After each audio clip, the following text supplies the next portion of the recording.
Je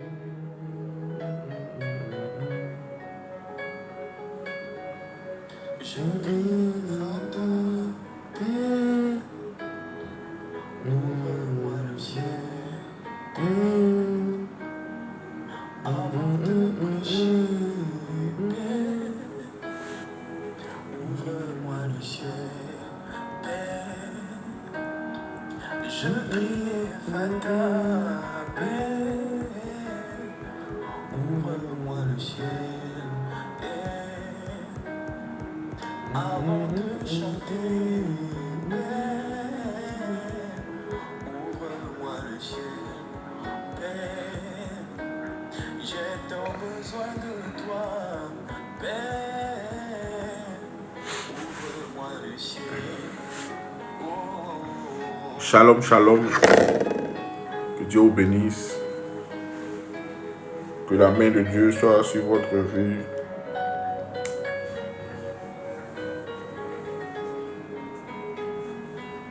Partout où tu es connecté, fais l'effort de tapoter ton écran, de partager le live. Je sais que le Seigneur te fera du bien. Je sais que le Seigneur fera du bien à ton âme.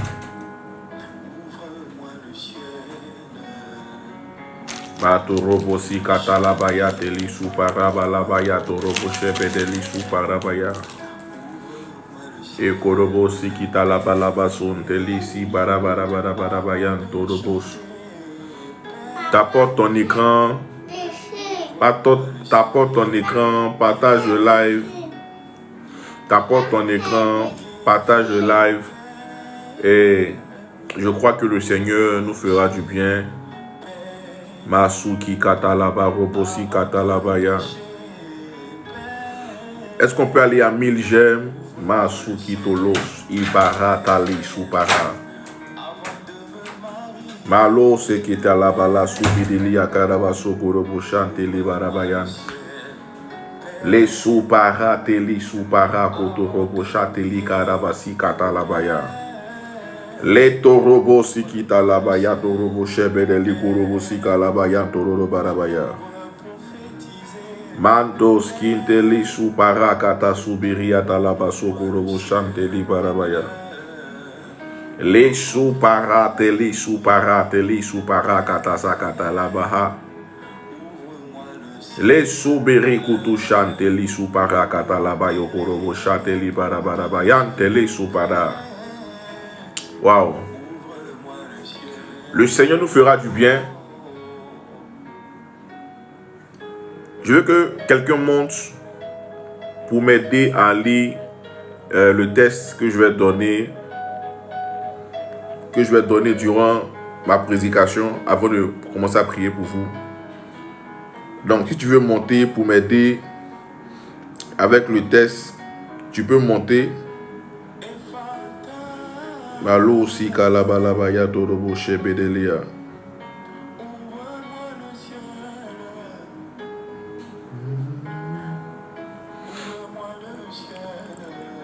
Tu peux monter, quelqu'un peut monter, m'aider à lire le passage que je vais donner.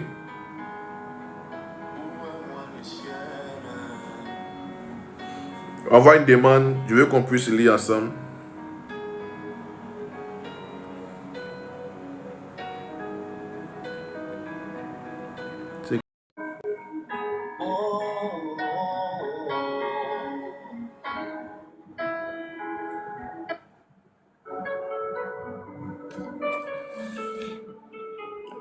Je veux quelqu'un qui va monter pour lire le test avec moi.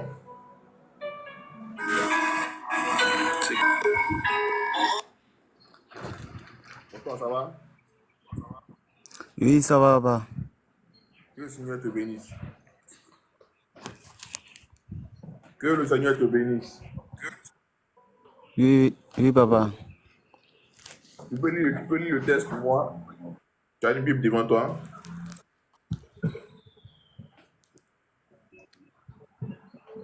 Tu as une Bible devant toi.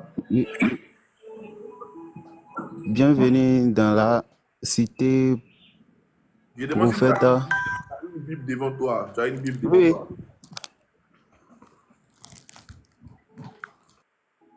Il faut prendre Ézéchiel chapitre 12.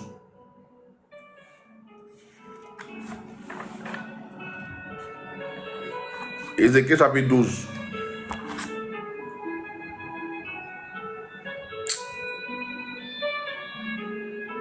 Qui peut lire le texte pour moi? Masukita labala sokorobo shekita labasi kita labaya. Cet après-midi, le Seigneur nous fera du bien dans sa présence.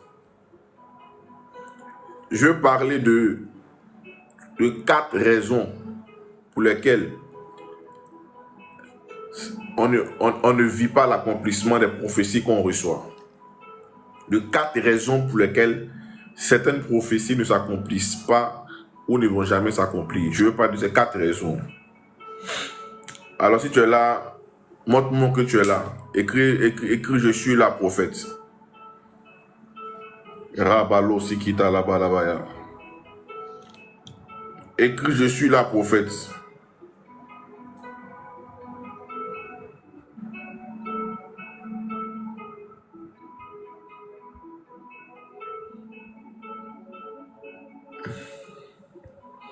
Je veux parler de 3 raisons pour lesquelles certaines prophéties ne s'accomplissent pas. Écoutez,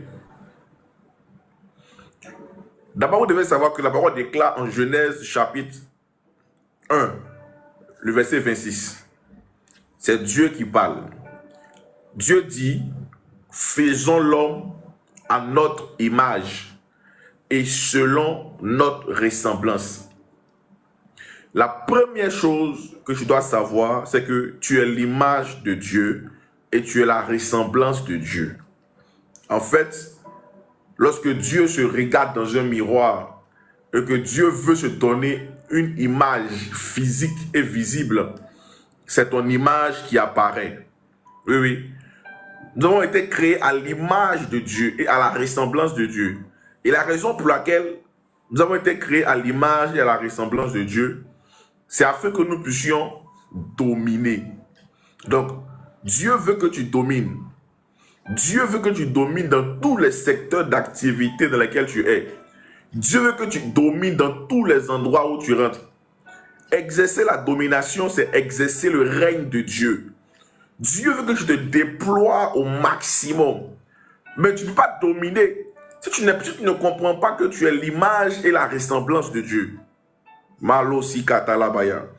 C'est la raison pour laquelle la parole déclare que tel il est, tel nous sommes.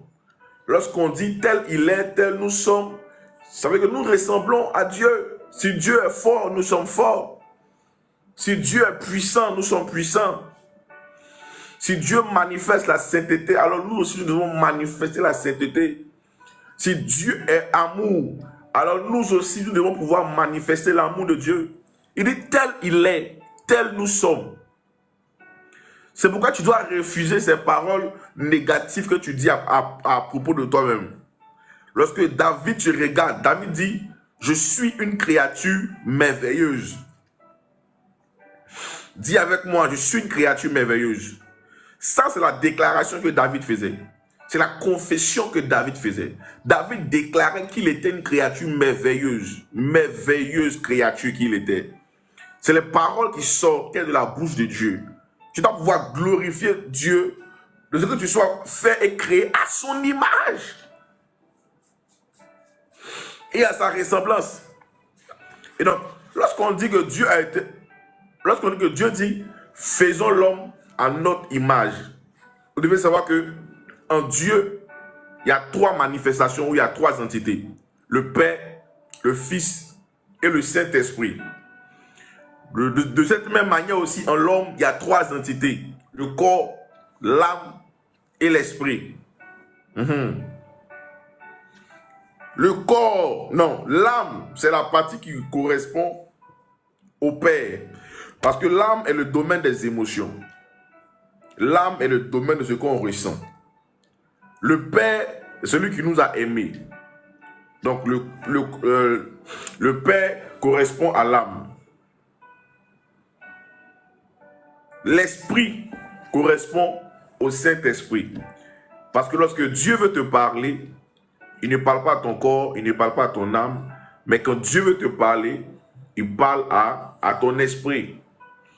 C'est pourquoi la parole déclare dans le livre de Job que Dieu parle tantôt d'une manière, tantôt d'une autre. Mais l'on n'y prend point garde. Dieu parle par des visions nocturnes et autres. Mais pourquoi Dieu parle lorsque nous sommes éveillés? Parce que généralement, quand tu... pourquoi Dieu parle parce que quand nous sommes endormis? Parce que généralement, le plus souvent, quand tu es éveillé, tu es distrait. Ton esprit est en mouvement, ton esprit est agité. Or, quand Dieu parle, il parle à ton esprit. Et le corps correspond au Fils. Est-ce que tu sais que toi, on ne peut pas te voir. On ne voit pas ton âme. On ne voit pas ton esprit. Mais la partie visible de toi, c'est quoi? C'est ton corps. Ton corps est la partie visible de ta vie. De cette même manière, le Père, on ne le voit pas ou on ne l'a pas vu. Le Saint-Esprit, on ne le voit pas ou on ne l'a pas vu. Mais le Fils, on le voyait. Il marchait, il mangeait, il se promenait, il guérissait les malades. Jésus est la partie visible de Dieu. Jésus est l'image visible du Dieu invisible qu'il est. C'est pourquoi il a dit, nul ne vient au Père que par moi. En d'autres termes, pour avoir accès au Père, il faut passer par le Fils. C'est pourquoi Moïse, après avoir expérimenté la mer qui se divisait en deux, Moïse, après avoir frappé, parlé au rocher et l'eau est sortie, Moïse, après avoir vu beaucoup de miracles dans sa vie, Moïse est arrivé à un niveau où il s'est dit que ce qu'il vit là, c'est ce que Jésus a appelé la nourriture des petits chiens.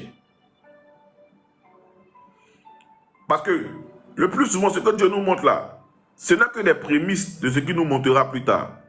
Le plus souvent, ce que nous avons maintenant dans cette vie présente là, ce ne sont que des prémices de ce que Dieu fera pour nous plus tard.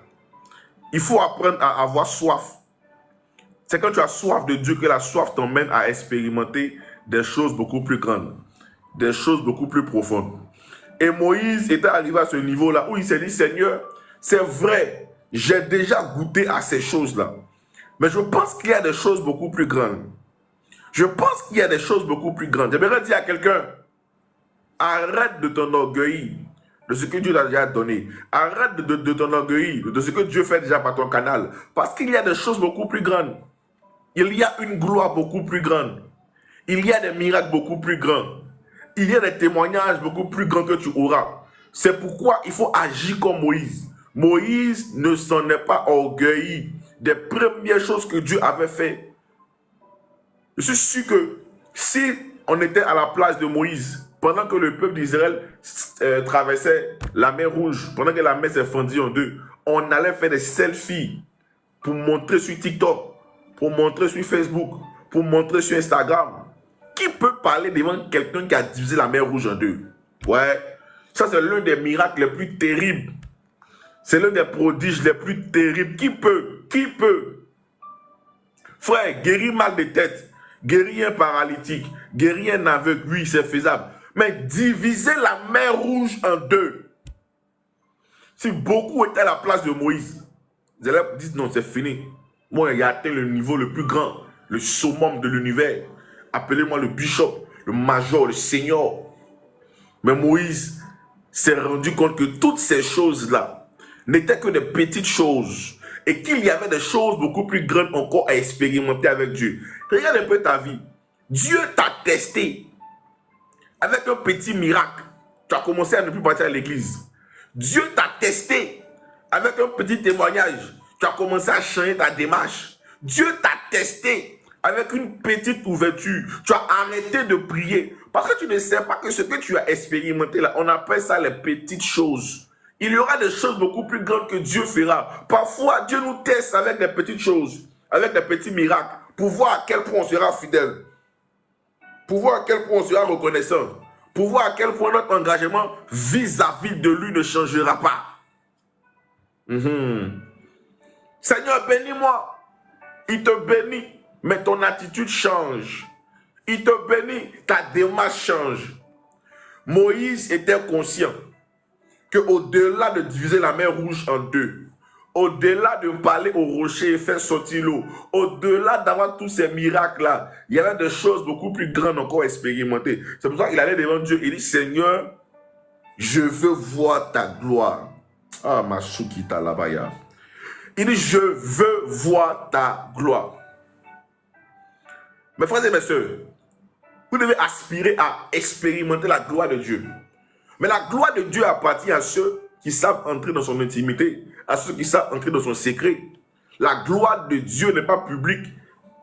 La gloire d'une femme, c'est son corps, c'est son intimité. Mais pour pouvoir avoir accès au corps d'une femme, il faut être en intimité avec elle. Pour pouvoir avoir accès à la gloire de Dieu, il faut être en intimité avec lui. Il faut être en intimité, il faut creuser, il faut aller en eau profonde. Mais combien aujourd'hui sont prêts à creuser? Combien aujourd'hui sont prêts à aller en eau profonde? Beaucoup sont superficiels. Beaucoup s'arrêtent à la surface. Ils pensent qu'ils ont déjà tout obtenu de Dieu. Non. Même la parole déclare, allez en eau profonde. Oui, oui.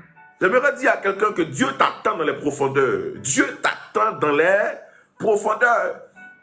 Il dit, Seigneur, je vais voir ta gloire. Dieu lui dit, mais mon fils, pour voir ma gloire là, je vais te prendre et te cacher dans le creux du rocher. Dans le creux du rocher. Mais quel est ce rocher en qui on doit être caché pour pouvoir avoir accès à la gloire de Dieu? Waouh! Est-ce que je peux parler un peu cet après-midi? Est-ce que je peux parler un peu cet après-midi? Quel est ce rocher en qui on doit être caché pour pouvoir goûter à la gloire de Dieu? Quel est ce rocher en qui on doit être caché? Il dit pour me voir là, tu dois être caché dans le creux du rocher. Mais quel est ce rocher en qui on doit être caché pour pouvoir avoir accès à la gloire de Dieu? Écoutez-moi très bien. La pierre qu'ont rejeté les bâtisseurs est devenue la pierre principale de l'angle. C'est Jésus. Quel est ce rocher qu'on pouvait taper en Israël? C'est quel est ce rocher à qui Dieu a dit, tape le rocher et l'eau sortira. Quel est ce rocher qu'on peut taper? Quel est ce rocher à qui on peut parler et l'eau va sortir? David partait affronter Goliath. Il a pris une pierre. La pierre, le rocher. Donc Dieu parlait à Moïse là. N'était que la préfiguration du ministère de Christ parmi les hommes. Oui, oui. Jésus est l'image visible du Dieu invisible. En fait, pour avoir accès à la gloire de Dieu, il faut être connecté à son Fils Jésus. Oui. Il faut apprendre à connaître Jésus. Malheureusement, on connaît les hommes de Dieu. On connaît nos pasteurs. On connaît nos prêtres. On connaît nos prophètes. On connaît nos influenceurs. Mais on ne connaît pas Jésus. Oui. On connaît le système de fonctionnement de l'église. On connaît comment est-ce que le culte va commencer, comment est-ce que le culte va se terminer, mais on ne connaît pas Jésus. Oui. Quand je parle de connaître Jésus, je ne parle pas de vous limiter aux informations que vous avez sur lui. Il est le sauveur du monde, il est le Fils de Dieu, il guérit les malades. Non, je ne parle pas d'une connaissance superficielle de Jésus. Je parle d'une connaissance beaucoup plus profonde. Je parle d'une connaissance beaucoup plus réelle. Je parle d'une connaissance beaucoup plus palpable. Job a dit, mes oreilles avaient entendu parler de toi, mais maintenant mes yeux t'ont vu. Je parle de cette connaissance-là, où tu ne te limites pas sur ce que tes oreilles ont entendu. On t'a dit qu'il est, on t'a dit qu'il est, on t'a dit. Mais je parle de cette connaissance-là, où tes yeux le voient, où tes yeux l'expérimentent. L'apôtre Paul, différemment de tous les autres apôtres, n'a pas connu Jésus physiquement. Oh my God! Mais il a connu Jésus spirituellement. C'est pourquoi il était l'un des plus grands apôtres. Les autres disciples, Pierre et autres, ils ont vu Jésus physiquement. Mais Paul l'a rencontré spirituellement. Je parle d'une rencontre expérimentale. Je parle d'une expérience personnelle. Je parle d'une expérience particulière. Regarde un peu. Tu as toutes les informations sur ton pasteur. Tu sais qui est sa femme. Tu sais comment il mange. Tu sais comment il prêche. Tu sais comment il nous dit. Mais quelle information tu as sur Jésus? C'est parce que tu ne connais pas Jésus que tu te promènes d'homme de Dieu en homme de Dieu. C'est parce que tu ne connais pas Jésus que ta vie spirituelle n'est pas stable, ta vie n'est pas palpable, ta vie n'est pas réelle. Paul connaissait Jésus. Paul avait expérimenté Jésus. Ah, Moïse voulait voir la gloire de Dieu. Je parle à toutes ces personnes-là qui veulent voir la gloire de Dieu. La gloire de Dieu n'est pas le mariage. La gloire de Dieu n'est pas le travail. La gloire de Dieu n'est pas le voyage. La gloire de Dieu n'est pas l'enfantement. La gloire de Dieu est beaucoup plus grande que ces choses. La gloire de Dieu est beaucoup plus grande que ces choses. Écoutez-moi très bien. Lorsqu'on lit Ésaïe, Ésaïe te raconte la vision qu'il a eue. Il dit, il a même vu un net qui avait 6 ailes. 2 pour se couvrir les pieds, 2 pour se couvrir la face et 2 autres pour voler. Même les séraphins, même les anges, lorsqu'ils sont dans la présence de Dieu, ils n'arrivent pas à le contempler, ils n'arrivent pas à le voir. Ils sont obligés de cacher les yeux. Ils sont obligés de cacher les yeux. Ils n'arrivent pas à le voir. Allez lire Ésaïe. Ils n'arrivaient pas à le voir. Hey!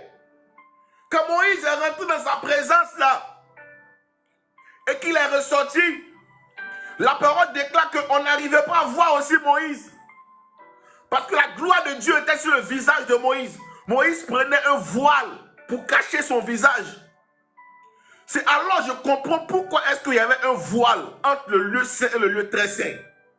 Parce que la gloire de Dieu est là, frère. Oh my God, oh my God. Aucun homme l'a rencontré et est resté pareil.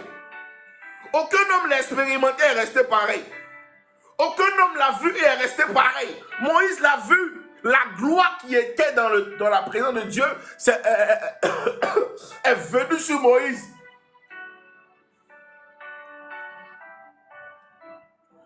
La gloire qui était dans la présence de Dieu est venue sur Moïse. Il dit, Seigneur, fais-moi voir ta gloire. Parce que Moïse s'est rendu compte que toutes ces choses qu'il avait déjà goûtées, toutes ces choses qu'il avait déjà expérimentées, n'étaient rien comparable à sa gloire. Mais nous sommes dans une génération où nous voulons l'onction. Nous voulons les miracles. Nous voulons les voyages. Nous voulons les honneurs, mais nous ne voulons pas expérimenter sa gloire. Sa gloire est trop profonde, sa gloire est trop grande, sa gloire est trop forte, sa gloire est trop... Il dit, Moïse, tu veux me voir? Je vais te prendre, je vais te mettre dans le rocher. Si tu acceptes d'être placé dans le creux du rocher, tu verras ma gloire.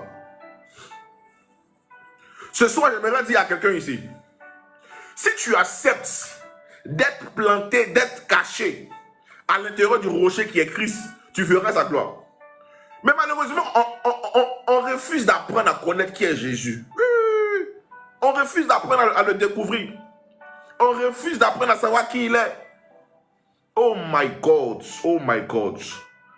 Si tu dis Seigneur Jésus, mes oreilles ont entendu parler de toi. Mes parents, depuis mon enfance, m'ont élevé dans la religion. Maintenant, je veux sortir de la religion. Je veux entrer dans la relation. Parce que la religion est différente de la relation. Ah, ma sou, teli, soupara, teli, soupara, teli, soupara. Je veux sortir de la religion. Je veux avoir accès à la relation. Je veux bâtir quelque chose de solide, de vrai et de palpable avec toi. La raison pour laquelle on t'influence facilement. La raison pour laquelle les démons jouent avec ta vie. La raison pour laquelle tu dors, viens, on t'étouffe, on couche avec toi les nuits. C'est parce que tu n'es pas en Jésus. Non, tu as entendu parler de lui, mais tes yeux ne l'ont pas encore vu. La parole déclare, ceux qui connaîtront leur Dieu feront des exploits. Ceux qui connaîtront leur Dieu feront des exploits. Ceux qui connaîtront leur Dieu feront des exploits. Mais connaître, c'est comment? Connaître, c'est aller dans l'intimité.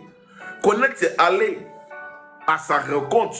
Connaître, c'est aller à ses pieds. Demandez à Marc et Marie. Il y a une qui était concentrée sur le repas, sur la nourriture. Il y a une autre qui avait décidé de venir à ses pieds. de venir à ses pieds. De venir à ses pieds. Écris en commentaire, Seigneur, je veux être à tes pieds. Matalaba sokorobo shekita labaya. Le bara sokorobo shibidili anteli suparabaya. Rabala sunteli supara. Dis Seigneur, je veux être à tes pieds. Est-ce que je peux enseigner un peu ce soir? Est-ce que je peux t'enseigner un peu? Ne regardez pas tous ceux qui viennent faire des commentaires dans les lives des hommes de Dieu là. Quand c'est les lives des musulmans là, ils ne vont pas là-bas. Ils ne vont pas se permettre de pouvoir parler d'une certaine manière là-bas. Quand c'est les lives des hommes de Dieu, ils viennent dire des choses à ne pas dire.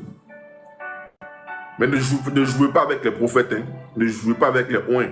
La parole déclare, ne touchez pas à mes oins et ne faites pas du mal à mes prophètes. Tout le monde n'est pas pareil sur TikTok ici. Hein. Il y a des gens qui ont une alliance avec Dieu. Tu t'amuses là, mon gars, tu vas recevoir des balles perdues. Ça, il te dit la vérité. Tu t'amuses, tu reçois des balles perdues.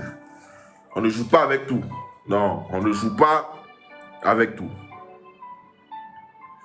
Maintenant, écoutez. De la même manière qu'il y a le Père, le Fils, le Saint-Esprit, il y a le corps, l'âme et l'esprit. Les prophètes, je les ai classifiés en 3 dimensions. Oui, oui. Ce dont je veux parler à des amoureux de la parole de Dieu, à des gens qui aiment les Écritures. Les prophètes, je les ai classifiés en 3 dimensions. Il y a ceux que j'ai appelés les prophètes du Père, il y a ceux que j'ai appelés les prophètes du Fils, il y a ceux que j'ai appelés les prophètes de l'Esprit. Quand vous prenez et que vous lisez la Bible, que vous voyez un prophète comme le prophète Jérémie, vous allez comprendre que le prophète Jérémie était un prophète de la dimension du Père. Parce que le prophète Jérémie prophétisait beaucoup avec les émotions de Dieu. Jérémie annonçait que Dieu était fâché. Il annonçait la colère de Dieu. Il annonçait le jugement. Jérémie parlait. Tu sais qu'il prophétisait avec les émotions de Dieu. Quand vous prenez un prophète comme Ésaïe, pour ceux qui veulent grandir dans leur connaissance, allez lire Ésaïe. Il n'y a pas un prophète comme Ésaïe qui a prophétisé le plus sur Jésus. Il a parlé de comment est-ce qu'il allait venir au monde. Il a parlé de sa mère. Il a parlé des conditions dans lesquelles elle allait naître. Il a même parlé de sa mort. Ésaïe était un prophète du Fils. Ses prophéties concernaient beaucoup plus le Fils. Ses prophéties concernaient beaucoup plus le Fils. Ésaïe annonçait le Fils. Mais quand vous prenez un prophète comme Ézéchiel, Ézéchiel était un prophète de l'Esprit. Je vous assure. Qui a déjà lu ici le livre d'Ézéchiel? Qui a déjà lu le livre d'Ézéchiel? En Ézéchiel, quand tu lis un peu seulement, la main de l'Éternel fut sur moi, et l'Éternel me transporta en esprit. Ou bien il dit, la parole de l'Éternel me fut adressée en ces mots. Si ce n'est pas la main de l'Éternel qui est sur lui, c'est la parole de l'Éternel qui lui fut adressée. L'Éternel me transporta en esprit. Le prophète Ézéchiel était un prophète qui était transporté en esprit. Mais est-ce que je peux dire une chose, ou bien 2 choses? Pour être transporté, il faut que la main de Dieu soit sur toi. La vitesse à laquelle tu vas dans la vie est déterminée par la main qui t'accompagne. La vitesse à laquelle tu vas est déterminée par la main qui te soutient. Yes. C'est pourquoi tu ne dois pas être soutenu par la main d'un homme, mais tu dois être soutenu par la main de Dieu. Ne cherche pas ce qu'un homme te valide ou un homme t'accompagne. Cherche à être validé par Dieu. Cherche à être accompagné par Dieu. Parce que les hommes là, ils vont te promettre à midi, à 15h, ils vont changer de parole. Les hommes vont t'annoncer à midi, à 17h, ils vont changer de parole. Ézéchiel était transporté de lieu en lieu parce que la main de Dieu était sur lui. Regarde un peu. Quand tu vois que ta vie est statique, ta vie n'avance pas, ta vie n'évolue pas. Oh prophète, moi même ma vie là, je ne comprends pas, je n'avance pas, je suis toujours au même niveau, je n'évolue pas. C'est parce que la main de Dieu n'est pas sur toi. Qu'il a soupara, tali soupara. C'est parce que la main de Dieu n'est pas sur toi. Quand la main de Dieu est sur toi, tu ne peux pas rester statique. Tu bouges. Tu vas à gauche, tu vas à droite. Tu vas devant, tu avances. La vitesse à laquelle tu vas est déterminée par la main qui est sur toi. Si la main de Dieu est sur toi, tu vas accomplir des exploits.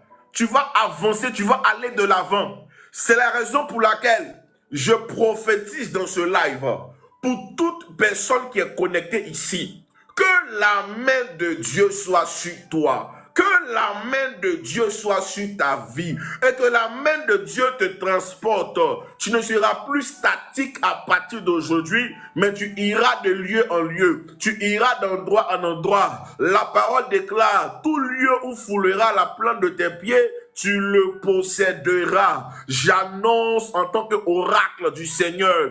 Tu rentres à l'ambassade, tu possèdes l'ambassade. Tu rentres dans un nouveau travail, tu possèdes ce travail-là. Tu rentres dans un foyer, tu possèdes ce foyer-là. Aucun lieu ne te résistera. Aucun lieu ne résistera. Aucun lieu ne te résistera. Si tu as dit Amen, si tu as dit Amen, tu reçois au nom de Jésus.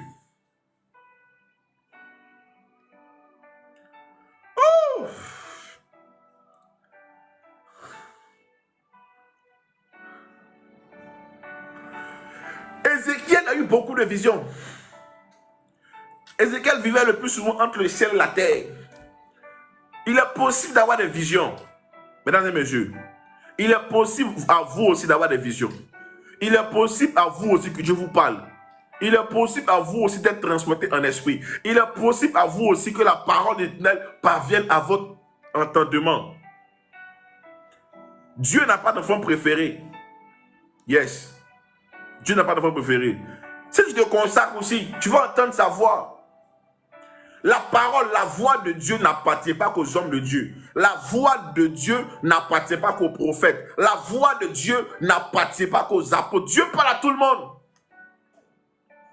Il parle à tout le monde. Tout le monde a la capacité de pouvoir entendre sa voix. Tout le monde a le droit de pouvoir entendre sa voix. Tout le monde. Ce n'est pas une affaire de je suis enfant préféré. C'est une affaire de disposition, de consécration. Tu payes le prix.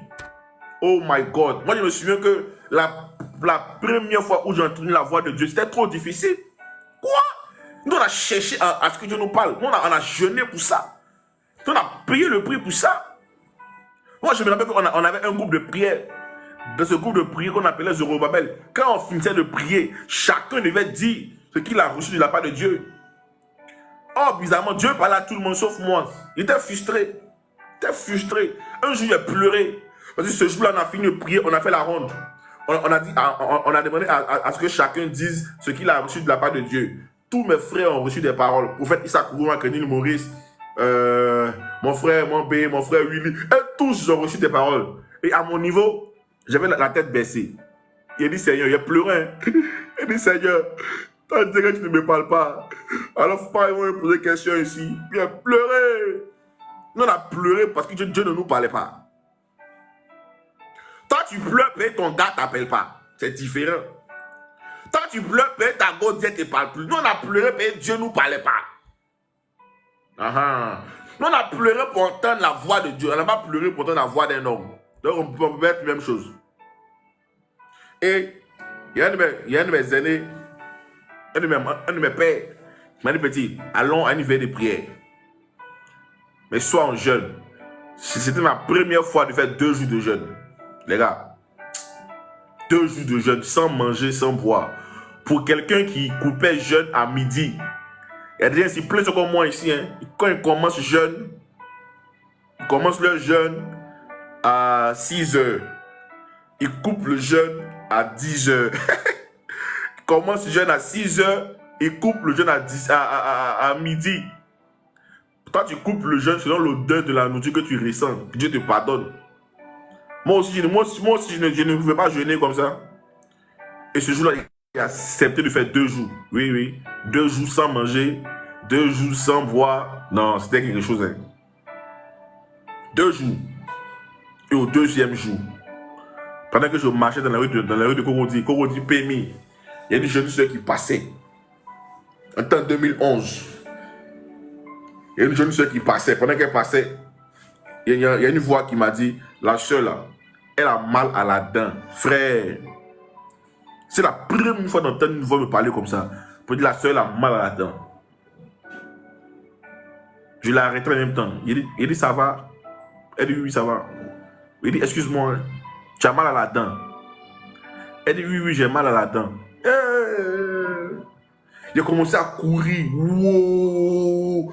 Quelqu'un te dit, elle a mal à la dent, toi tu es content. Je n'étais pas content parce qu'elle avait mal à la dent. Mais il était content parce que ce qu'il avait reçu comme parole, c'était vrai. Elle dit, elle a mal là-dedans, il était content, commençait à crier. C'était la première fois que Dieu me parlait, c'était juste. C'était un samedi, en 2011. En ce jour-là, c'est moi qui devais diriger la prière. Vous imaginez un peu. Dans mon groupe de prière, là, c'est moi qui devais diriger la prière. Oh, quelqu'un qui n'a jamais donné parole de connaissance. Même dans le remerciement, Dieu parle. Dans le sujet de repentance, Dieu parle. Sanctification, Dieu parle. Bref, on a cherché à ce que Dieu nous parle. Même de parler en langue. Frère, c'est pas comme pour vous. Au portail de l'église, on prie pour vous, on dit tiens, tu vas commencer à parler en langue. Puis en même temps, shikababa, facilement comme ça. Frère, nous on a cherché à parler en langue. Moi, mes frères spirituels parlaient en langue. Moi, ils ne parlaient pas en langue. Je priais pour eux, ils parlaient en langue. Mais moi, ils ne parlaient pas en langue encore. Je vais me prendre des prières, on prie pour moi. On dit, tiens, tu vas parler en langue. On dit, tu vas parler en langue. Zéro, ça ne sort pas. Ah! Tout le monde autour, quand on dit, tiens, ils vont parler et ils parlent. Mais à mon tour, ça ne sort pas. On dit, bon, va à la maison. Quand tu iras à la maison, tu vas prier. Tu vas commencer à parler en langue. Zéro. Frère. Oh, sinon on avait peur. C'est pas maintenant où les gens n'ont plus peur de Dieu, ils imitent les parler en langue là. Ils écoutent une vidéo, on parle en langue, ça reste dans leur esprit, automatiquement ils commencent à répéter ça et ils pensent qu'ils sont en train de parler en langue. Non, hein, tu es en train d'imiter le parler en langue de quelqu'un, mais tu n'es pas en train de parler en langue. Tu peux en chercher, même jeûner même pour ça. On a fait quoi? On a jeûné pour ça. Et une fois, j'étais à un concert chrétien, je vais taire les chantes là. Et pendant qu'elles étaient dans l'exercice leur ministère d'adoration, paf, l'esprit est tombé sur moi. Je commençais à parler en langue. Et dans le début, je disais que deux mots. Deux mots. Mais la persévérance, la prière en langue, a fait que des autres mots sont venus au fur et à mesure. J'aimerais dire à quelqu'un, la voix de Dieu peut parvenir à votre oreille. La voix de Dieu peut parvenir à votre entendement. Ézéchiel était le plus souvent transporté en esprit. Ézéchiel parlait le plus souvent avec ses mots. La parole de l'Éternel me fait adresser en ces mots, ou la main de l'Éternel fut sur moi. Ézéchiel était habitué à ces choses-là. Et lorsqu'on lit Ézéchiel chapitre 12, allez lire. Vous allez voir que le Seigneur a emmené Ézéchiel à poser des actions prophétiques et des actions symboliques.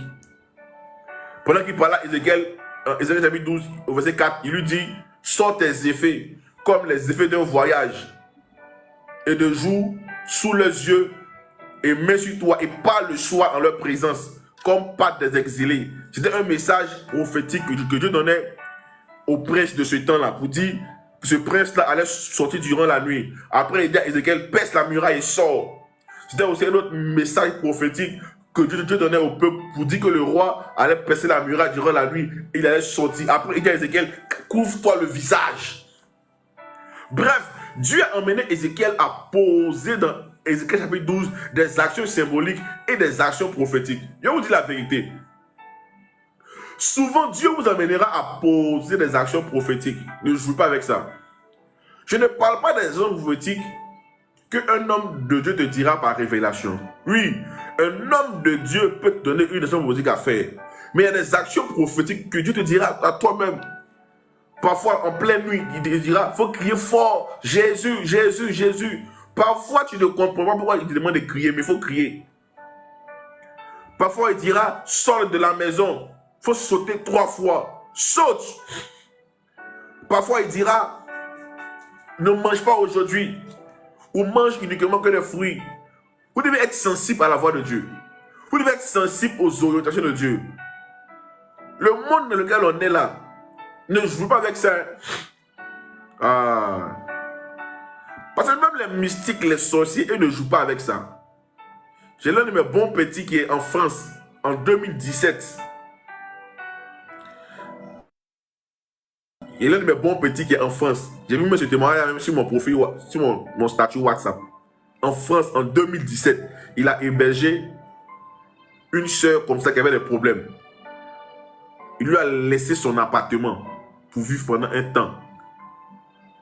Et ils vivaient ensemble. C'était pas sa chérie, c'était une soeur comme ça. Un soir à minuit, pendant qu'il rentre dans la maison, la soeur a déféqué dans toutes les parties de la maison. Déféqué au salon, déféqué dans la chambre, déféqué par terre dans la douche, déféqué. Et il a surpris en train de faire ça. Il avait peur.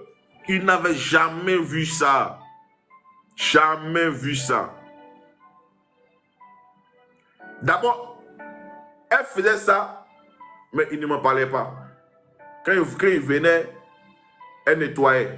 Mais une fois, il a surpris. Mais à force qu'elle fasse ça, sa relation avec ses parents a commencé à être gâtée.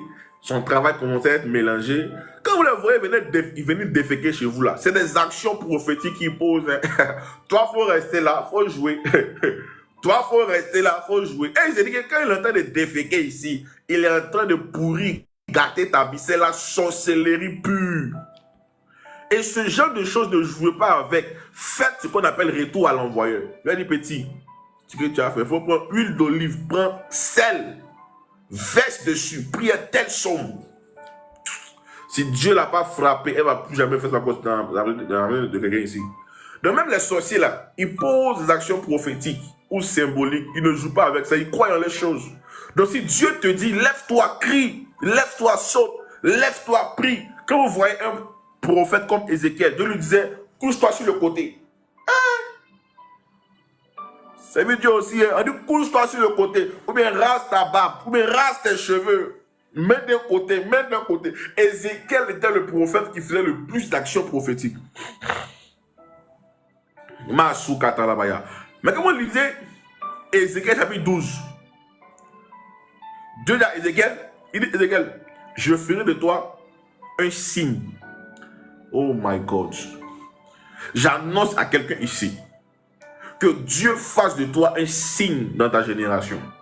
Que Dieu fasse de toi un signe pour ta génération. Il dit, je ferai de toi un signe. Oh my God, my God, my God. Dieu fera de toi un signe. C'est quoi un signe? Un signe, c'est un présage, ou une merveille, ou un miracle. Un signe peut être désigné comme un événement, une action ou un phénomène qui est interprété comme une indication qui désigne le doigt de Dieu. Les signes accompagnaient le ministère des prophètes. Regardez un peu Moïse. Moïse doit aller. Moïse a peur. Dieu lui dit, Moïse n'aie pas peur. Prends ton bâton, jette ton bâton. Quand Moïse jette son bâton, ça devient un serpent. C'est des signes. Yes. Mets ta main ici, ça devient la lèpre. Quand il remet sa main, ça devient plus. C'est des signes. Même quand Dieu a voulu montrer qu'il avait pardonné Noé et autres, il a fait apparaître l'arc-en-ciel. En Genèse chapitre 9. C'est des signes. Oui, oui. Mais il y a cette dimension où on voit des signes. Et il y a cette dimension où ta vie devient un signe pour ta génération. Oh my God. Ce que tu vis en ce moment, ce par quoi tu traverses en ce moment, la situation par laquelle tu vis en ce moment, tu vis ça parce que Dieu veut montrer par ta vie qu'il a la capacité de relever celui qui était à terre. Oh my God. Quand tu deviens un signe pour ta génération, tout ce que tu vis, Dieu te fait vivre afin que ta vie soit un témoignage pour les autres. La parole déclare dans le psaume 113, le verset 7 au verset 8. De la poussière, il retire le pauvre. Du fumier, il retire l'indigent pour le faire asseoir avec les grands de son peuple. C'est Dieu qui retire l'indigent. C'est Dieu qui retire le pauvre. Oh, homme de Dieu, écoute-moi. Parfois, tu traverses des situations que tu ne comprends pas. Et d'ailleurs, ne cherche même pas à comprendre. Parce que Dieu est en train de faire de toi un signe. Oh Seigneur, mais pourquoi dans la famille là, c'est toujours moi qu'on attaque? Pourquoi on est nombreux dans la famille là? C'est toujours moi qu'on attaque. C'est toujours moi qu'on combat. C'est toujours moi qu'on fatigue. Mais moi, tu es fatigué parce que tu es un signe pour ta famille. En fait, quand Dieu décide de faire de toi un signe, ceux qui sont un signe pour leur famille, ceux qui sont un signe pour leur génération, c'est ceux qui doivent payer le prix pour la famille et payer le prix pour la génération. C'est toi qu'on fatigue, c'est toi qu'on attaque, c'est toi qu'on persécute. Parce que c'est toi qui as reçu la charge et le poids pour supporter la famille. Mets ta main sur ta tête. Déclare avec moi, Seigneur, fais de ma vie un signe. Fais de ma vie un signe. Fais de ma vie un signe. Fais de ma vie un signe. Fais de ma vie un signe. Mantoli souperi kataka. Zé. Dis, fais de ma vie un signe. Manto robos. Fais de ma vie un signe. Les combats que tu vis là, tu ne le vis pas parce que Dieu a envie que tu vis ces combats. Tu vis ces combats parce que Dieu a décidé de faire de toi un signe pour ta famille. Parfois, on voit des gens, ils ont une maladie bizarre qu'on ne comprend pas. Malade jusqu'à arriver à ce niveau, Dieu les guérit. Tu as vécu cette maladie-là parce que Dieu a montré par ta vie que Dieu est capable de relever et de guérir celui qui était malade. Parfois, tu as souffert jusqu'à... Par mari, tu as souffert, tu es tombé sur les faux gars, les fausses têtes, les faux pions, des rejetons, des avortons, des gars qui viennent te fatiguer. Et puis, un coup, quand tu tombes sur le bon mari, 15 ans après, oui, Dieu te fait passer par là pour montrer qu'il y a toujours de l'espoir. Oh my God. Demandez à David. David ne comprenait pas pourquoi ses parents l'avaient mis dans la brousse. Lui, un enfant. La brousse était un endroit abandonné. Un endroit dangereux. Un endroit où il y avait l'ours et le lion. Mais c'est dans cet endroit-là qu'on avait mis David. David lui ne comprenait pas pourquoi est-ce qu'on l'avait mis là-bas. Mais parce que Dieu voulait faire de David un signe pour sa famille. Regardez un peu. Quand David a tué Goliath, on a demandé de qui est-il le fils. Frère, on ne connaissait pas les parents de David. Mais à partir des exploits que David a accomplis, on a cherché à connaître qui étaient ses parents. Oh my God. J'annonce à quelqu'un ici. À cause de toi, on va savoir qui sont tes parents. À cause de toi, on va chercher à savoir qui est ton père, qui est ta mère. C'est les exploits des enfants qui relèvent le visage des parents. C'est les exploits des parents. C'est les exploits des enfants qui révèlent le visage des parents. Oui. On dira, mais qui est la maman de Firewoman? On dira, qui est la maman de Cinéry? On dira, qui est le père de la belle Christelle? On dira, qui est le père de Corinne Bouzoumaka? On dira, qui est le père de Paul Eben? On dira, qui est le père de Honorine Yao? On dira, qui est le père de Enoch Fernand? On dira, qui est le père de Samira Blanche? On dira, qui est le père de Deo Gracia? On dira, qui est le père de la fille de El et Lion? On ne connaissait pas les parents de David. Mais quand David a tué Goliath, on dit qui est son père? C'est à partir des exploits de David qu'on a connu qui était son père. Pourtant, c'est son propre papa qui l'avait abandonné parmi les moutons. Frère, la raison pour laquelle David a été laissé, caché parmi les moutons, c'est parce que Dieu voulait faire de David un signe. Le signe, c'était que de la bergerie, on peut devenir roi. Ah, ma soupata la baya. C'est un message prophétique que j'annonce à quelqu'un pour te dire que tu deviens signe. Yes. Yes. Femme de Dieu. Pourquoi? Regardez un peu.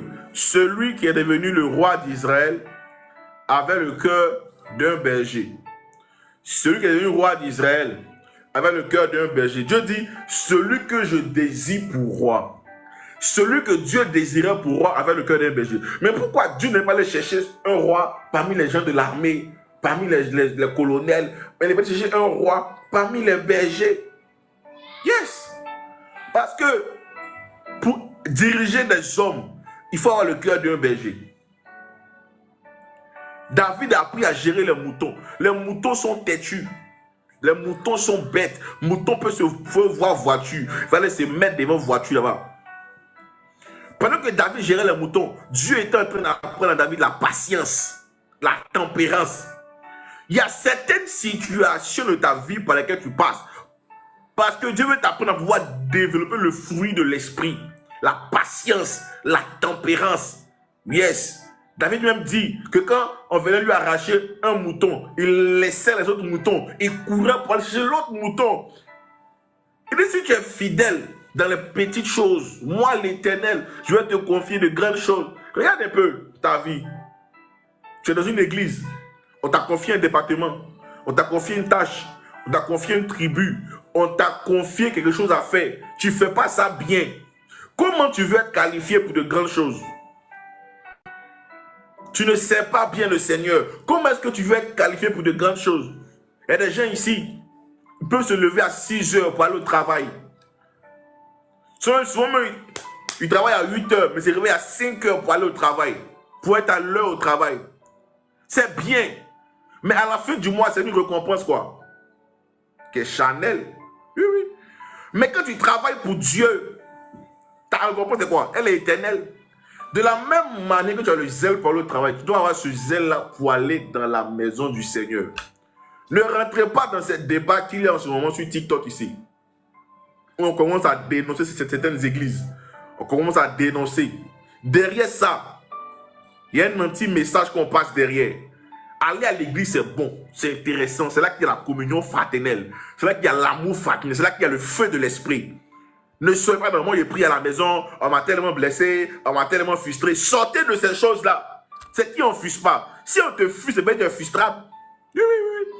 C'est qui on ne fuse pas. C'est qui on ne fuse pas ici. Tout le monde est frustrable. Même quand on te fuse, Dieu est en train de te donner un caractère.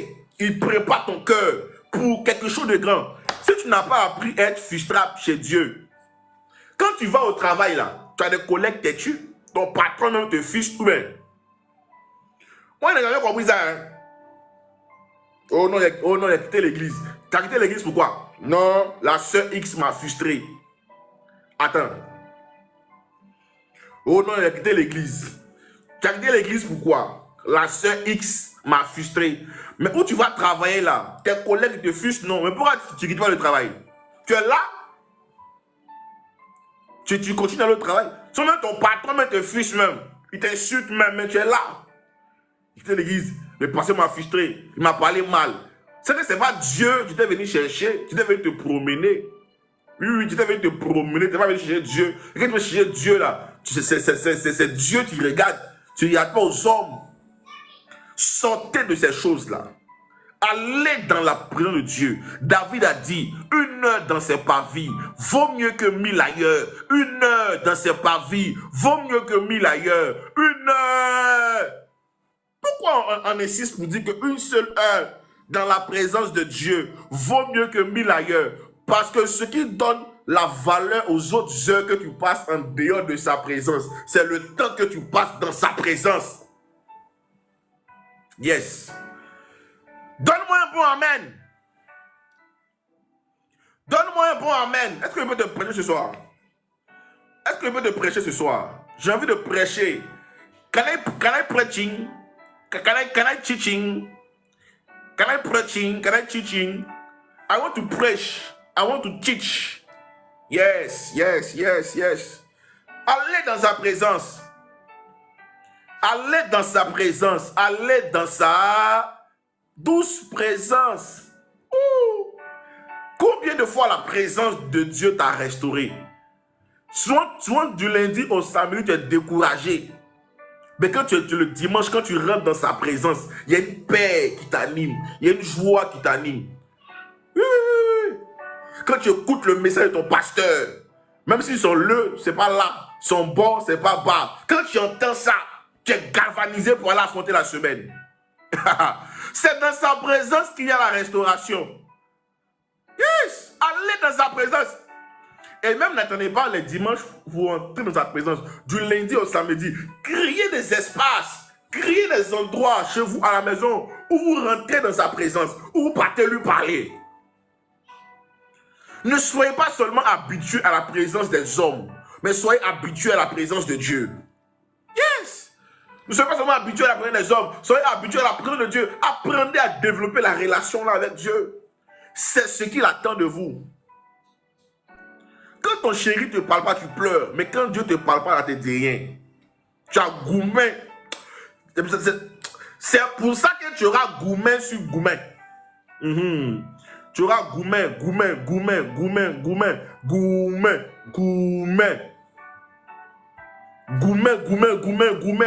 auras gourmet sur gourmet. Yes! La présence de Dieu est la meilleure.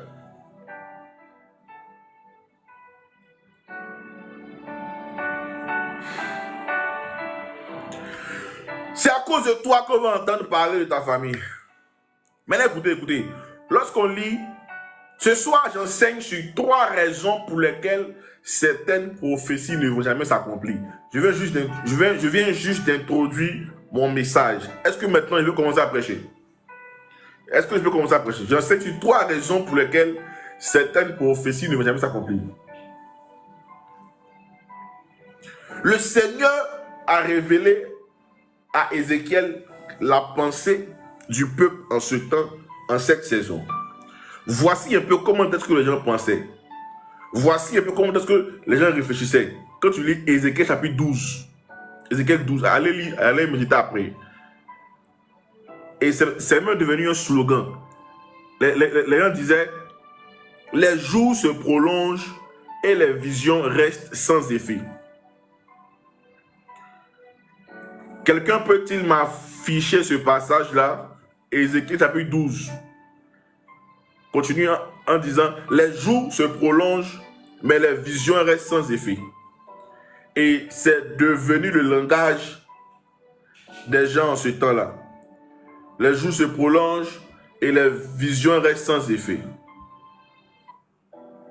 Le Seigneur m'a dit, dans chaque église, il y a ces genre de personnes-là, toujours qui parlent. Ils disent, on prophétise sur nous, mais on ne voit jamais. Toujours on annonce des visions sur nous, mais on ne voit pas ces visions-là. J'ai reçu beaucoup de prophéties. Et on m'a dit, mais zéro accomplissement. On a duré dans l'église là, mais on ne rend pas témoignage. Ce sont les nouvelles personnes qui viennent, qui rendent témoignage. Mais si les nouvelles personnes rendent témoignage, c'est que toi tu es ancien, mais tu as le cœur d'un ancien. Tu dois avoir le cœur d'un nouveau. Le nouveau lui croit. Vous savez, quand tu es prophétique là, et même quand tu viens dans un live sur TikTok, ou même à un programme de prière, tu dois comprendre que tu peux recevoir une prophétie par le message. Il y a des gens ici, pendant que je prêche, c'est des prophéties que je vous donne comme ça. Il ne faut pas attendre que tu fasses monter. Pendant que je prêche là, j'essaie de prouver ta vie comme ça. Quand tu es prophétique, tu sais c'est quelle partie du message qui te concerne. C'est quelle partie du message que Dieu veut te donner durant la prédication. Quand tu es prophétique, tu comprends ces choses-là.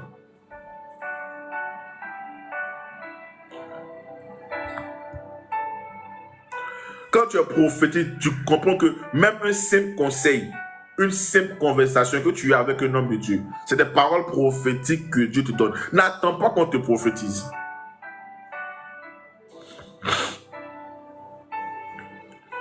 Dis, homme de Dieu, quelle est la première raison pour laquelle les prophéties ne vont jamais s'accomplir?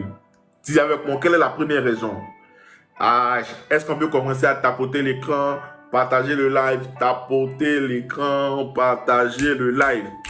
Je vais te donner la première raison pour laquelle des prophéties ne s'accompliront jamais ou ne s'accomplissent pas. Quelle est la première raison? La première raison. Le Seigneur m'a dit, la première raison ou l'une des raisons pour lesquelles certaines prophéties ne s'accomplissent pas, c'est à cause de l'incrédulité. Écris avec moi l'incrédulité. Écris avec moi l'incrédulité. L'incrédulité. Beaucoup sont incrédules, hein? Beaucoup sont incrédules. Quelqu'un qui est incrédule, c'est quelqu'un qui ne croit pas en ce qu'on lui annonce. Oui.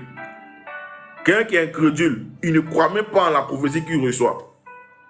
Quelqu'un qui est incrédule, il ne croit même pas au message qu'on lui donne.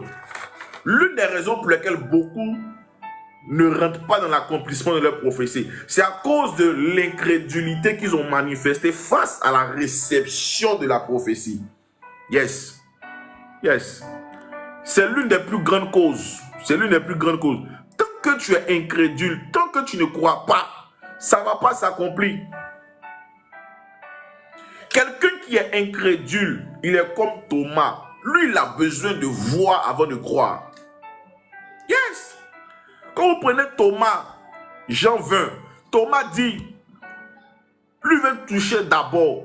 En dit, c'est Jésus. Jésus lui-même, il parle, il lui montre, il dit non, moi, je veux toucher, je veux vérifier. Frère, les incrédules, eux, ils veulent voir d'abord avant de croire. Or, dans le royaume de Dieu, on doit croire avant de voir. C'est ça qu'on appelle la foi. Quand tu reçois la prophétie, tu dois la recevoir avec foi et non avec incrédulité. Même quand elle sort de la bouche du plus petit de ses serviteurs. Parce que parfois, vous pensez que l'accomplissement d'une prophétie dépend du rang de l'homme de Dieu. Non, si c'est un grand pasteur, c'est une grande église, donc ce que Dieu a dit, ça va s'accomplir. Non, Dieu peut passer même par un enfant pour te parler. Même un enfant de 10 ans peut donner un message de Dieu. Même un fou peut donner un message de Dieu. Dans la Bible, même un âne a prophétisé. Un âne. Dieu passe par beaucoup de canaux. Si tu ne reçois pas la prophétie avec la foi et que tu la reçois avec beaucoup d'incrédulité, ça ne va jamais s'accomplir. Il y a des gens qui vont dire, eux ne croient pas. Ils sont comme ça. Mon ami, toujours on me prophétise. C'est toujours la même chose. C'est toujours les mêmes prophètes. Je suis là, comme ça. Il attend. Non. Quand tu reçois la prophétie, tu dois la recevoir avec foi. Amen, je reçois. Je crois en ces paroles. Je saisis ces paroles. Je reçois ces paroles. Seigneur, ce que tu as dit à ton serviteur, si ça vient de toi, que cela s'accomplisse. Yes.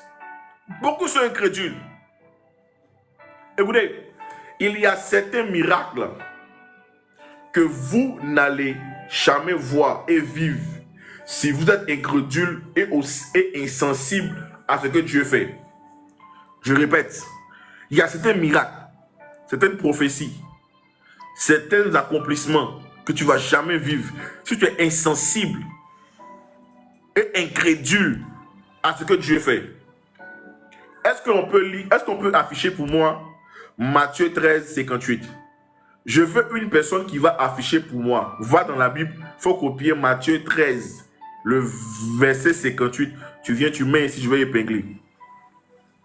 La parole déclare que Jésus ne put faire autant de miracles à cause de leur incrédulité. Ça, c'est Jésus, hein? Et que Jésus arrive dans une ville. Il veut faire les miracles.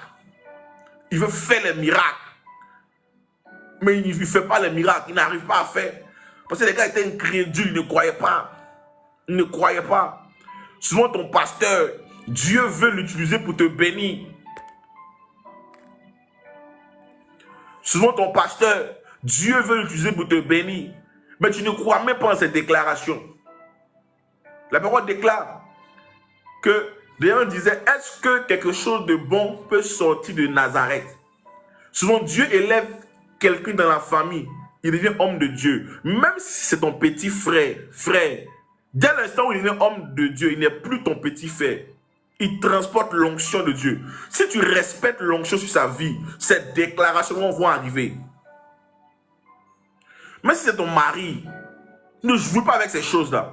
La parole déclare, il ne fit pas beaucoup de miracles dans ce lieu-là à cause de leur incrédulité. Donc, souvent on peut voir que il y a des hommes de Dieu, quand ils sont eux-mêmes dans leurs propres églises, Dieu ne les utilise pas puissamment. Ils prêchent. Mais quand on les invite, quand ils sortent un peu seulement, frère, l'onction se manifeste, l'onction monte à un autre niveau. Nous, hommes de Dieu même, Dieu nous utilise le plus quand on sort. C'est pourquoi? Parce que quelqu'un qui te voit nouvellement, il croit en toi. Il croit. Il fait quoi? Ah, excusez-moi, c'est une erreur. C'est une erreur. Il croit.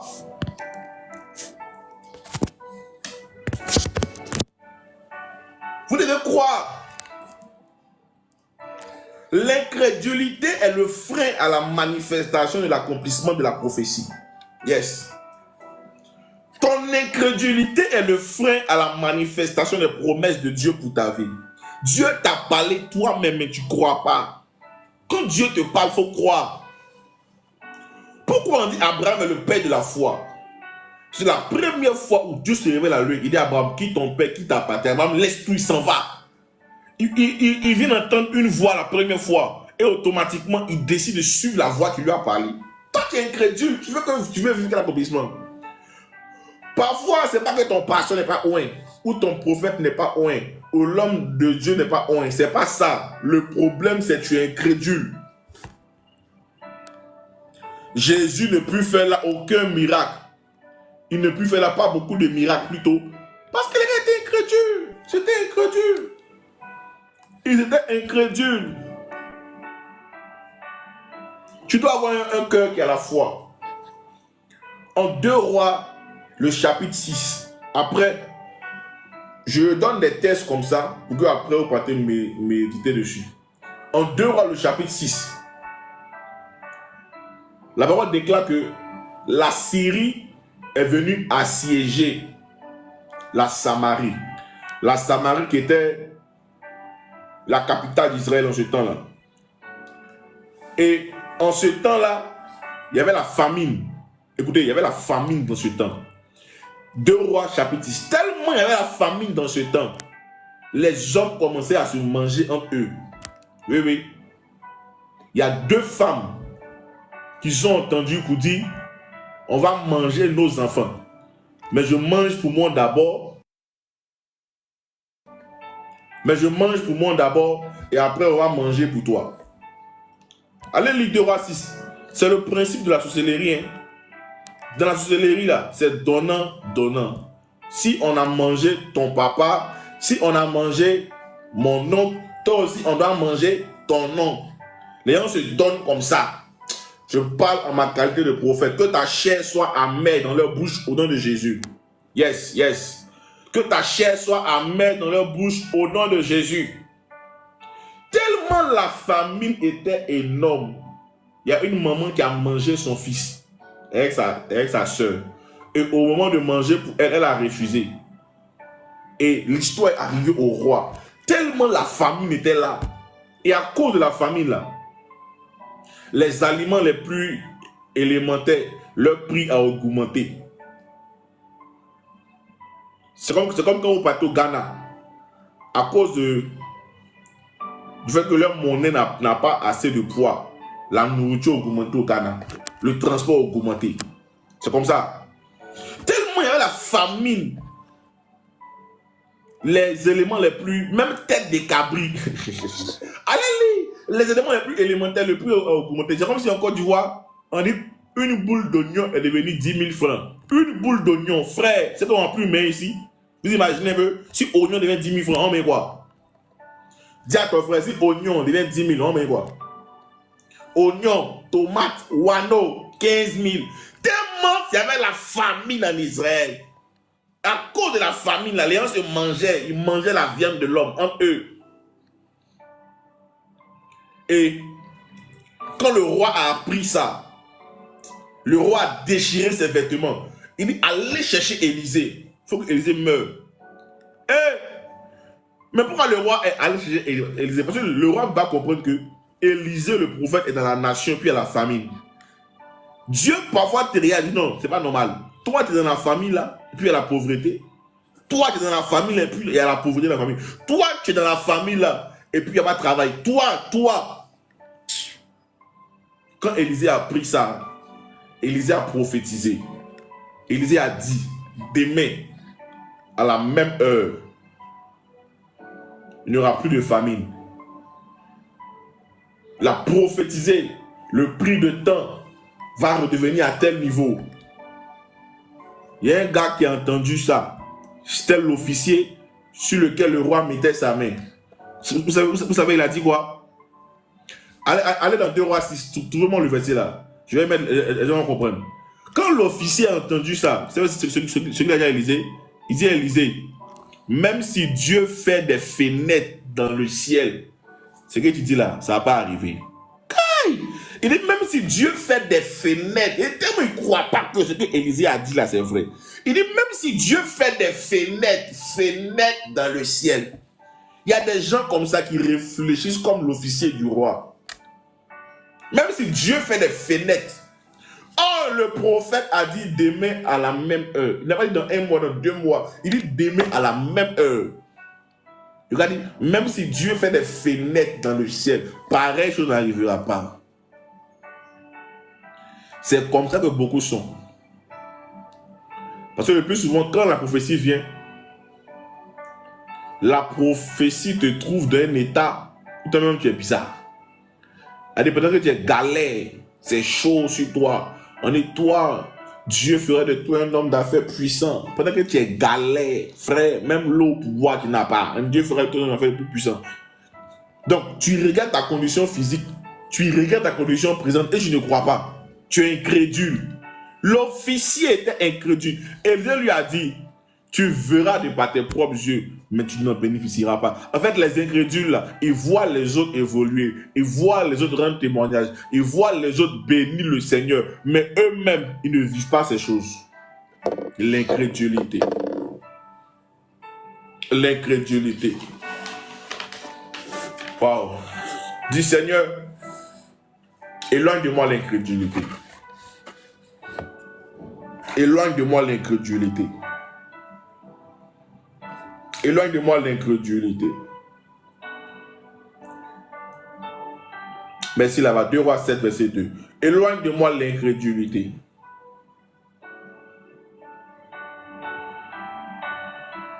La deuxième raison, c'est que certains sont rebelles vis-à-vis de Dieu. Certains sont rebelles vis-à-vis de Dieu. Ils sont rebelles vis-à-vis du plan de Dieu pour leur destinée. Yes. Être rebelle, là, l'une des... Elle dit que si tu es rebelle là, tu n'as pas vu la prophétie. Hein? Parce que celui qui est rebelle, il est désobéissant vis-à-vis du plan de Dieu. Quand Dieu dit allons à gauche, lui va à droite. Dieu dit allons devant, lui va derrière. Il fait tout ce qui est contraire au plan de Dieu pour sa destinée. Mais tu ne vas pas vivre l'accomplissement de la prophétie. Celui qui est rebelle, il va à l'encontre des principes établis par Dieu lui-même. Yes. Celui qui est rebelle, il va à l'encontre des principes établis par Dieu lui-même. Écoute-moi, même si c'est le plus grand prophète des nations qui t'a prophétisé, si tu es rebelle vis-à-vis du plan initial de Dieu pour ta destinée, tu ne vivras pas l'accomplissement des promesses de Dieu pour ta vie. Et écoutez-moi, le diable est le père de la rébellion. Or, Dieu ne joue pas avec les rebelles. Les rebelles ne sont pas devant la face de Dieu. Le diable a été projeté, chassé. Dieu ne joue pas avec ça. Dieu ne plaisante pas avec la rébellion. Hey, quand vous lisez Genèse chapitre 12, le verset 1 au verset 3, quand Dieu se révèle à Abraham, il dit à Abraham, quitte ton père, quitte ta patrie, quitte. Abraham, parce que être rebelle, c'est aussi être désobéissant. Comprenez ça? Être rebelle, c'est aussi être désobéissant. Dieu a dit qu'il faut quitter. Abraham, il a soulevé Lot. Il l'a mis dans son sac. Il continuait avec Lot. On dit qu'il faut quitter tous ces gars-là. Il a pris Lot encore. Dieu t'a dit qu'il faut quitter ce monsieur-là. Cet homme marié avec lequel tu sors. Il n'est pas ton mari. Tu sors avec lui. Dieu t'a dit qu'il faut le quitter. Tu es toujours avec lui. C'est toi qui viens fatiguer tous les prophètes dans tous les lives. On arrête de prophétiser quoi? On n'a qu'à te prophétiser quoi? Dieu t'a dit quitte l'homme marié là. C'est pas l'homme de ta vie. Tu es toujours avec lui. T'as dit il faut quitte la petite go là. Yes. Quitte la petite go qui te fatigue là. Quitte le petit gars là. Tu es toujours là. C'est quoi tu veux? C'est quoi tu veux, mon gars? Tu as dit à Abraham, il faut quitter. Mais Abraham a sauvé Lot. Or, Lot était un grand danger pour Abraham. Parce que Lot, même son nom signifiait voile. Donc, tant que Abraham marchait avec Lot, Abraham était voilé. Abraham n'arrivait pas à voir les promesses de Dieu pour sa vie et pour son histoire. En Genèse 13, le verset 14, c'est quand Abraham a quitté Lot que la parole déclare que les yeux d'Abraham s'ouvrirent. Il y a des gens, tu marches avec eux, tes yeux sont fermés. Il y a des entreprises où tu es, tes yeux sont fermés. Dieu t'a dit, quitte ce travail-là, mais tu es toujours là-bas. Mais tu te dis, mais si je quitte là, comment est-ce que je vais vous vivre? Comment est-ce que je vais vous payer ma maison? Comment? Quand Dieu te parle, le comment ne dépend plus de toi. Le comment dépend de Dieu. C'est quand, oui, Genèse 13, 14, c'est quand Abraham a quitté Lot que ses yeux s'ouvrirent.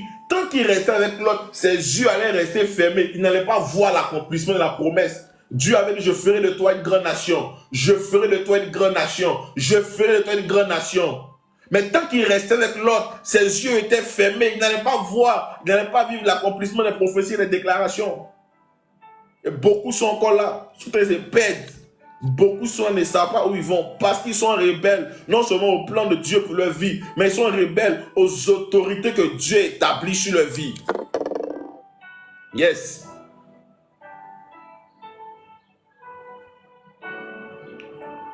Hey, quand Dieu vous donne des bergers, il dit, je vous donnerai des bergers selon mon cœur.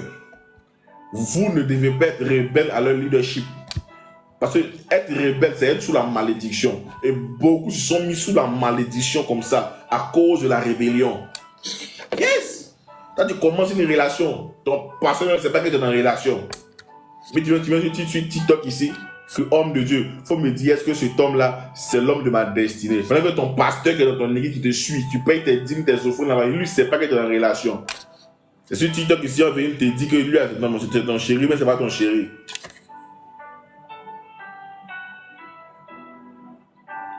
Qui est béni par cet enseignement? Qui est béni? Qui est béni? Qui est béni par cet enseignement? Certains sont rebelles au plan de Dieu pour leur vie. Certains sont rebelles à leurs parents.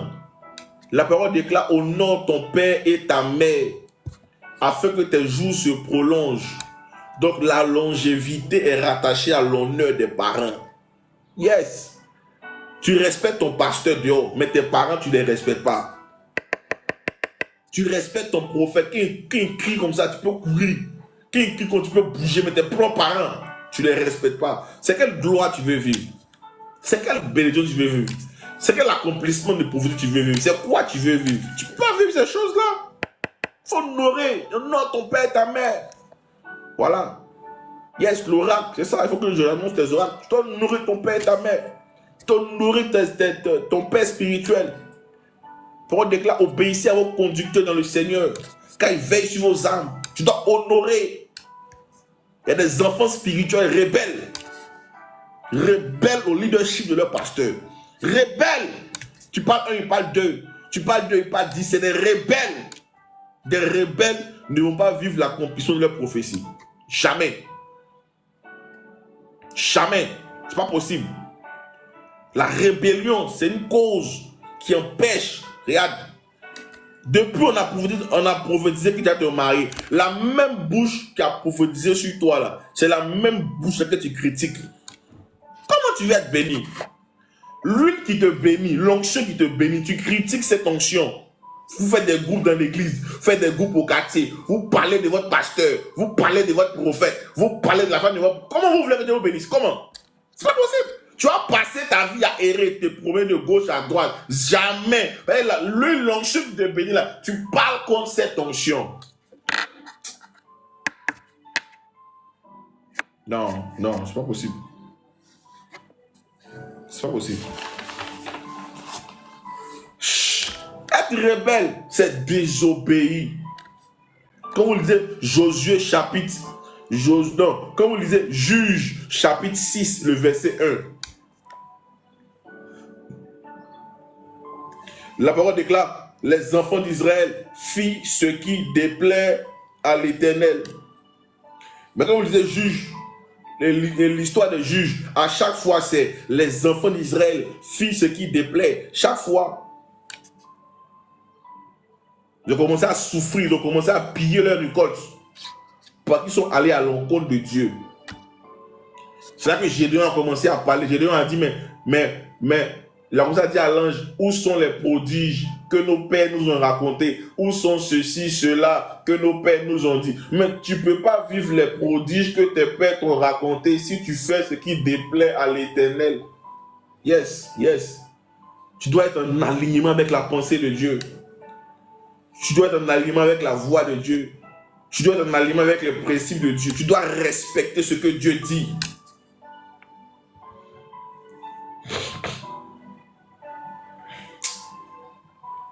Il y a des gens,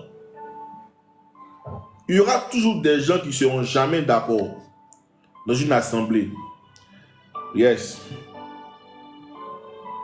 C'est généralement de ceux-là qui font des clans dans les églises, qui font des clans dans les associations. Yes. Ils vont toujours à l'encontre de la direction donnée par le leader. Yes. Quand vous lisez Actes, chapitre 4, le verset 32 au verset 37, la parole déclare que les apôtres commençaient à vendre, ceux qui vivaient au temps des apôtres commençaient à vendre leurs affaires, commençaient à vendre leurs maisons, commençaient à vendre leurs terrains, commençaient à vendre, ils mettaient ensemble et on partageait, on donnait ça à tout le monde, de sorte qu'il n'y avait pas d'indigents, il n'y avait pas de pauvres parmi eux, tout le monde était au même niveau. Mais quand on va en Actes chapitre 5, Ananias et Saphira, eux, ils sont allés vendre pour eux. Et puis, eux, ils ont donné une partie, ils ont gardé un peu de leurs jetons. On dit, tout le monde vend. On donne tout. Eux, ils sont allés vendre pour eux.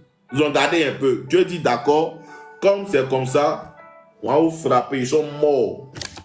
Ils sont morts. Leur propre affaire, ils ont vendu, ils ont gâté. Ils sont morts pour ça. C'est pourquoi. Mais tout le monde dit, on dit, tout le monde vend, on donne tout. Donc, tout le monde vend, on vend tout. Vous voulez vendre, vous voulez garder un peu. Dieu les a frappés, ils sont morts. Ne jouez pas avec Dieu. Écoutez, Isaïe 1, verset 19 dit quoi? Il dit, si vous êtes docile et obéissant, si vous êtes docile et obéissant, vous mangerez les meilleurs fruits. Obéissant.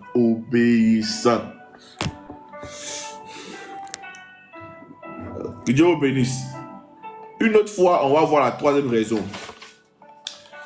On va voir la troisième raison qui fait qu'on ne rentre pas dans l'accomplissement des prophéties.